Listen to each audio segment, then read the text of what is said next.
Los Cabos didn't peak in 2025, it matured, and the data shows exactly how.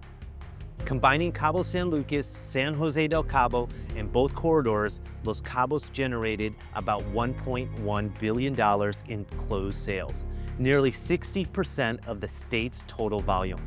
But this isn't one market, it's several markets operating at different price levels. Cabo San Lucas and the corridor continue to drive transaction volume.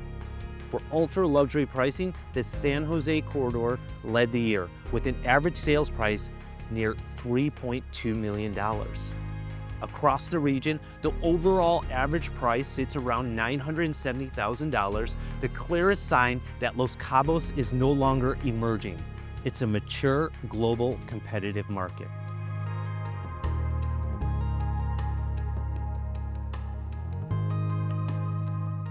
For a precise read on where the value exists and where pricing is stretched, download the full Los Cabos market report below.